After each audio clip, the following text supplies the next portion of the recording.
which brings us to the next story here, which is that a police deputy commissioner threatens violence against an Igbo man for buying property near his house in Adamawa. This is the man in question, you know. Now, when you look at the vis-a-vis, juxtaposing it to the issue of the church, does it not seem to be that there is a problem that is sort of brewing up, that suddenly you're looking at, even in church, this is happening 2 days later, you're reading that the Deputy Commissioner of Police, Ibrahim Babazango, has allegedly threatened violence attack against one Vincent Ume for buying property near his house in Adamawa State. Yeah. Okay. So once you now read this and you kind of ask yourself, how come that, you know, because that was an audio, right? Yeah. Where where Babazango was heard warning Ume to reverse the purchase deal or face better consequences, including no guarantee of his own personal safety, maybe because he's a police officer. Now you kind of wonder how come, and some people have actually begun to make connection with this, with the statement once made by the Sadwana of Sokoto, you know, that I think I did that video as well, because obviously, that the Sadwana where he said the following when a reporter asked him regarding the way the Igbos are progressing in his own place, you know, because I think what is happening within the leadership sometimes cascades, you know, sometimes goes down to the people subconsciously. Some are trying to make, with this police case in Adamawa, obviously South also being a northerner, some are trying to make a connection between what Sadwana said here and what the in here is that northerners seem to have, I might almost call it obsession about the Igbos. Could you perhaps explain that to me? Well, the Igbos are more or less the type of people whose desire is mainly to dominate everybody. If they go to a village, to a town, they want to monopolize everything in that area.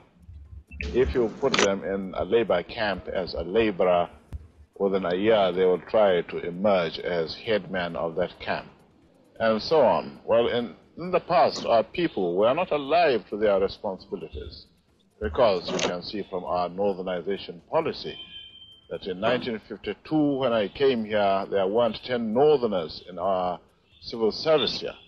Then I tried to have it northernized, and now all important posts are being held by northerners. Is this policy of filling all key posts in the north solely with northerners and not with other Nigerians a temporary or a permanent one? In actual fact, what it is a northerner first. If you can't get a northerner, then we take an expatriate like yourself on contract. If we can't, then we can employ another Nigerian, but on contract too. This is going to be permanent, I should say, as far as I can foresee, because it will be rather dangerous to see the number of boys who are now turning from all our learning institutions coming out with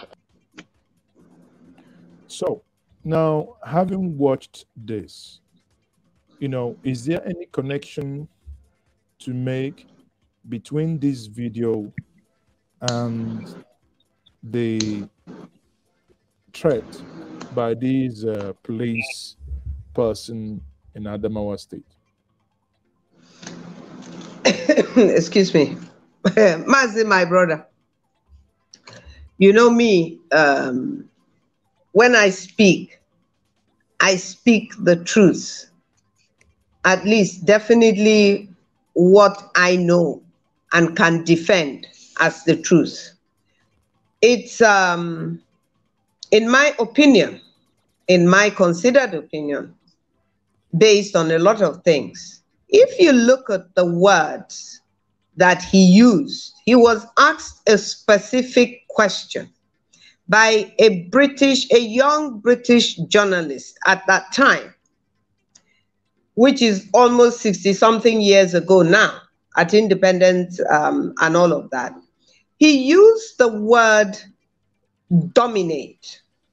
This is his opinion of Igbo people that are obviously industrious people, and there is no denying that there is hardly any place in Nigeria where you will go, you won't find an Igbo man, not to talk of in the world.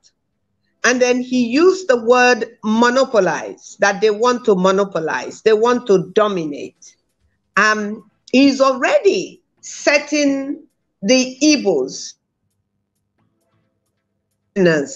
who will be Nigerians and foreigners to see the Igbo man as his problem, and inviting other people to see the Igbo man as their problem, because the Igbos want to dominate, they want to monopolize. When you want to dominate and you want to monopolize, we all know what that means. Now, set that aside. He was pushed further, and he said that in 1952, going back almost 70 years today, he was informing them at that time, maybe 8 years, 10 years, before 1952 and after independence, that these Igbo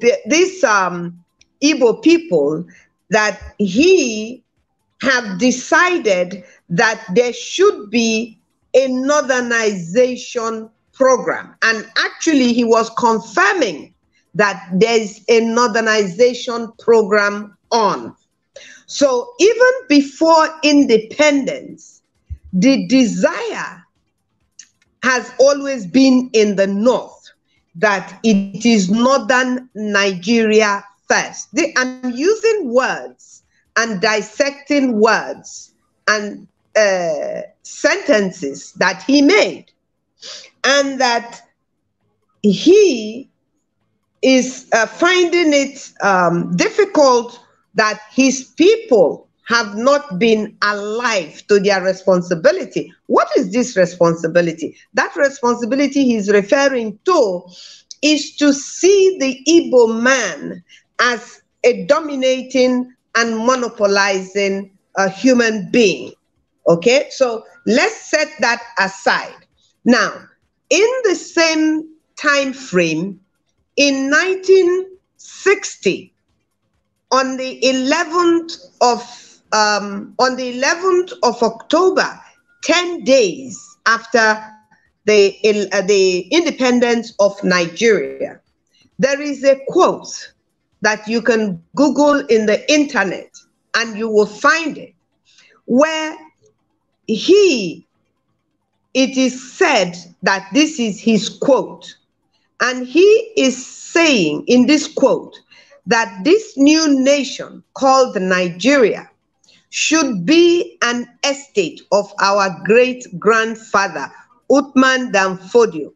Now, he's referring to an independent nation as of this time, of which himself, his ethnic nationality, my ethnic nationality, your ethnic, and all the over 400 or so we're told ethnic nationalities, he is saying that we are an estate of his great-grandfather, Uthman Dan Fodio. This is a sense of ownership. We move forward. He said, we must ruthlessly prevent a change of power. Ruthlessly prevent a change of power. That power, that change of power he was talking about, to ruthlessly prevent, is still the change of power that people, the North, that consider themselves owners of Nigeria, are still trying to prevent this change of power ruthlessly. let's move forward. We shall use the minorities of the North as willing tools. Well, I'm not in the North, and I don't consider myself a minority, so the people he's referring to must know by now who they are. And then he says, and the South as a conquered territory. Now, I'm part of the South.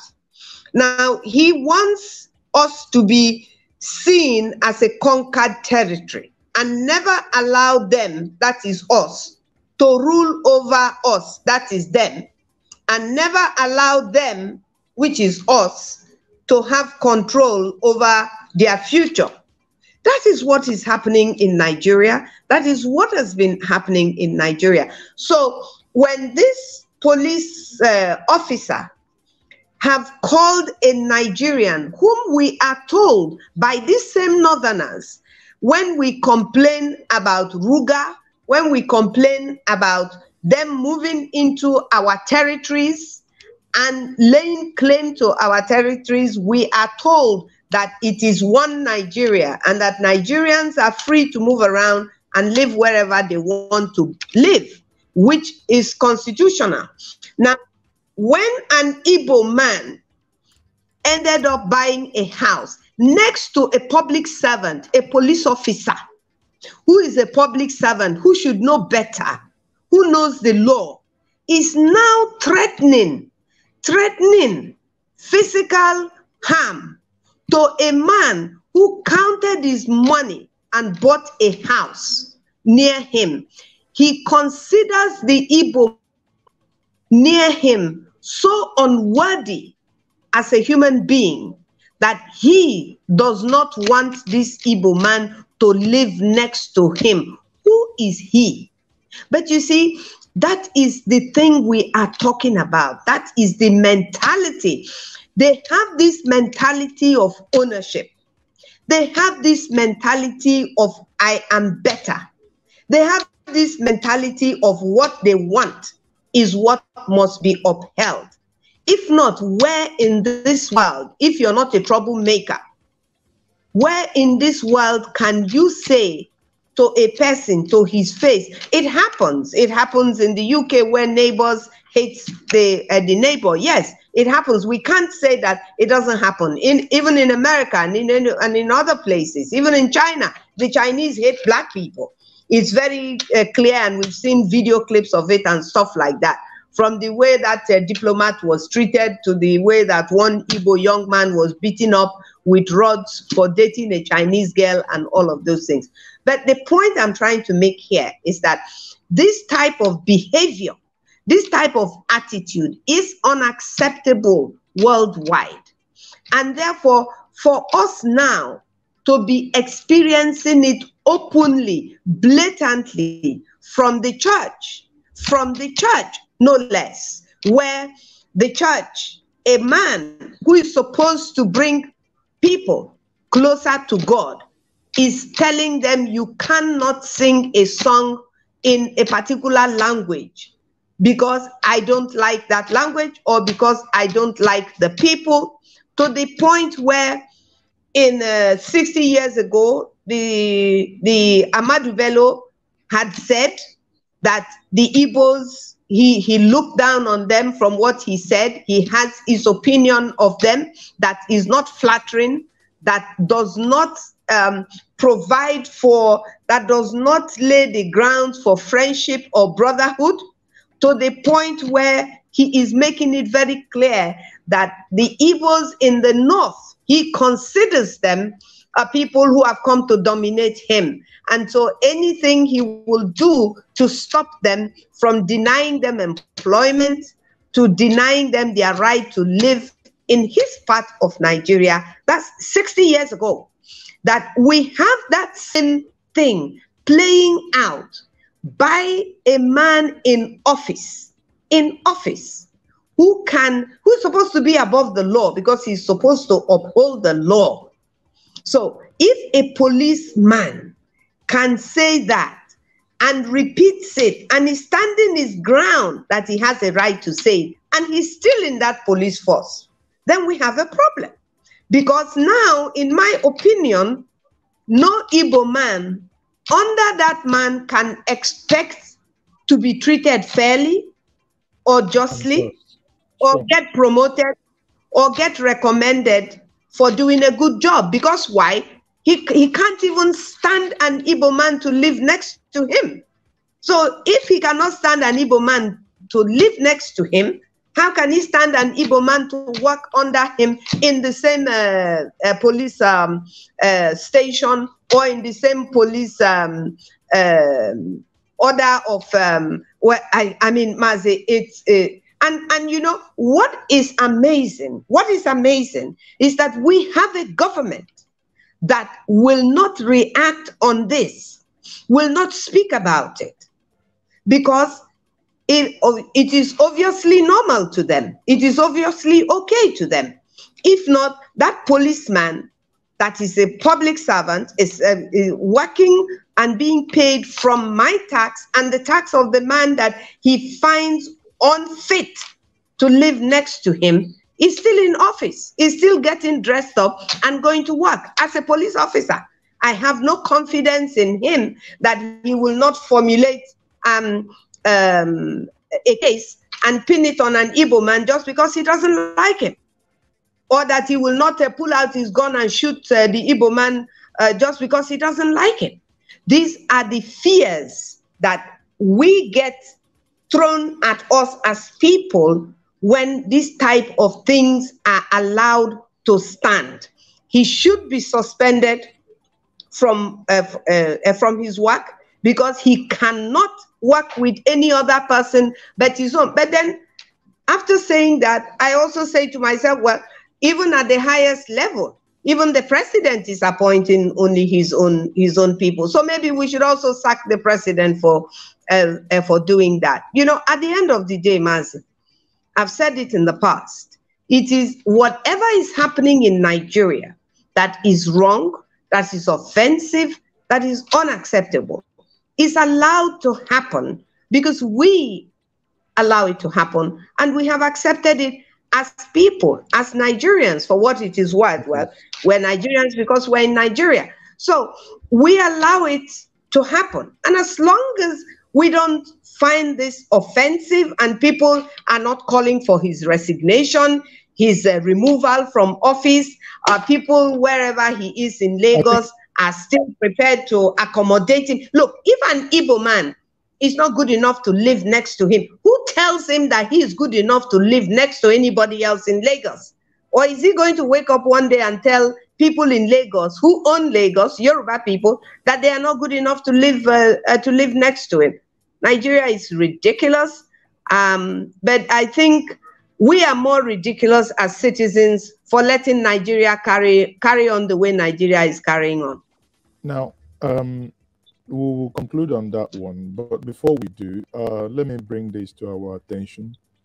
On the screen, you can see that obviously that news was originally reported by Sahara reporters. Now, you can see here where it clearly says the man in question had gone to the police to report, but sadly, the police appear to be saying they have not received any report. I mean, it's as expected.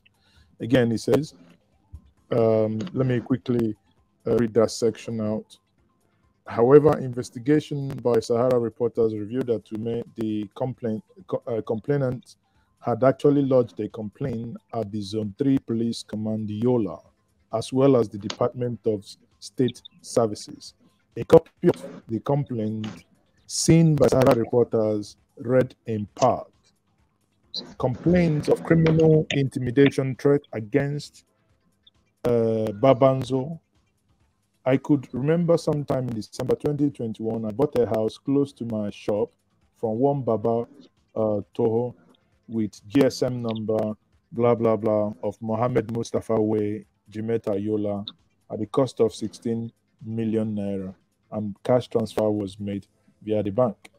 Then on February 2nd, 2022, at about 15:27 hours, the above named person police officer called me with GSM number So for those of you who may wish to send him a thank you message, his number is 0803-9519-033. So he said that he was threatening me that if I tamper with the house I bought, he will send his boys to kill me. He warned me and recorded our conversation, he added. So basically, you can see here that the man in question had gone to the police, but as usual, it appears the police, he has a complaint, which he has shown to Sahara reporters, but from all indication, it appears the complaint is about to be swallowed by anything. It could be monkey, it could be snake in the monkey shadow. The swallowables in Nigeria be swallowed as usual. So to round up this one, I think you're on point here. Whatever the leadership does gets to the bottom, to the people, because as they say, na fish will go rot, na from head they take start. So it's a reflection, because if not, and sometimes Nigerians can be docile, if not, there ought to have been a total outrage, because listen, this is not because this person is evil. It is also wrong. I don't bloody care if that person is Yoruba, if it's John. It is as if you say you are in the same country, that you are a federating unit and you have the right to live anywhere you want. And this how question was sold for 16 million. The agent, obviously by the name, you obviously know where he came from. He has made this money. If he has taken 10%, that's 1.6 million. If it's if he took 5%, that's half of 1.6 million. So however you dice it, someone also, he has created value in the society he was or he lived in, where he also lives in. He's creating value. He's not taking people's farmland or people's shop by force. He's not driven someone into an IDP camp. He's creating, yet someone, I think the Nigerian state should do more. And honestly, I think the Nigerian state should do more. Because if you want people to begin to see themselves as citizens, you must begin to protect the citizens. Because how you treat the lower cadre of your citizens is, clearly shows how serious a government is. I don't know, maybe in 1 minute, your concluding thought on this topic. Then we'll get to the last one that was going to be on the second Niger bridge. Again, almost in line with the same conversation this evening.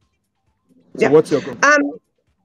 Quite honestly, the response of the police, which I would think is coming from the police complaints or the IG or whatever, wherever that response is coming from, is shameful.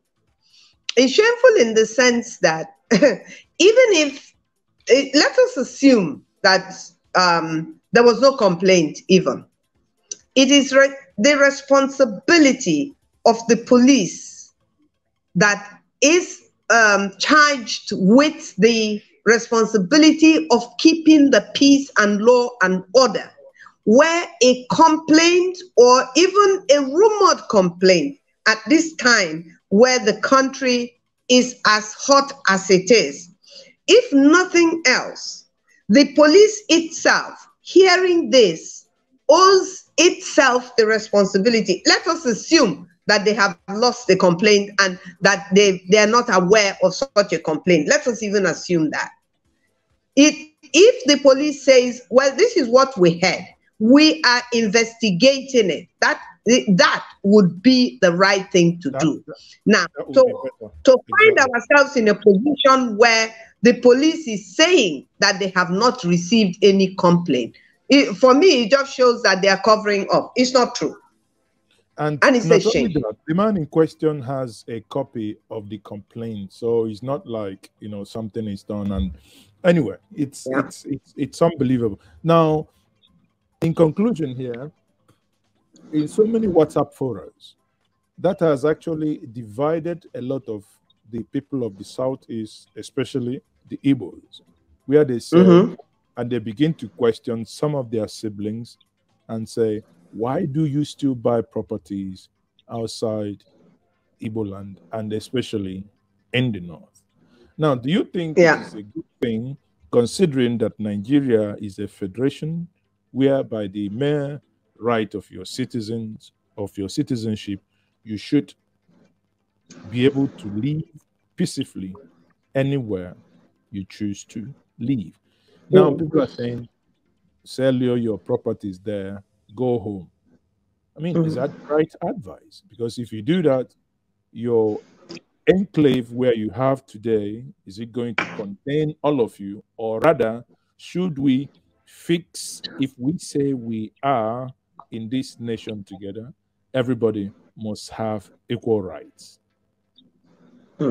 See, when it comes to this, that I have said is very sensitive and remains very sensitive. For me, as a person, I will never go to a place where I know I am not welcome. That's one. Whether the Constitution allows me or not, I won't go. But then that's me. I will not invest in an environment that is unfriendly. Well, that's me. Now, people have to make their own choices and have to make their own decisions at the type of risks they are prepared to take in the name of Nigeria. Is Nigeria really one? Is Nigeria really united to the extent that this type of a thing can happen to somebody? I assure you, Mazi, that if somebody buys a house in Rivers State here, in Port Harcourt, and he's from Adamawa or Zamfara or wherever, Yola or wherever this guy has bought his house, and he happens to be a northerner, or he happens to be from Zamfara, and he buys a house near a Rivers man, an Ijo man or an Ikwere man, and the man walks up to him and threatens him the way that this our brother has been threatened, I assure you that not only will it be that people from his area will be up in arms, like Arewa and all those type of things, even my own people, my own politicians will take sides. You know, so you ask yourself, what is more important, your life or your right to where you are, who you are? You know, this is a personal choice. In my personal opinion, as I have said, I won't go to a place where I know I'm not wanted, and I will not invest in a place where I know I'm not wanted, full stop. So people who do that must realize by now that they take risks of losing everything that they think that they are protecting.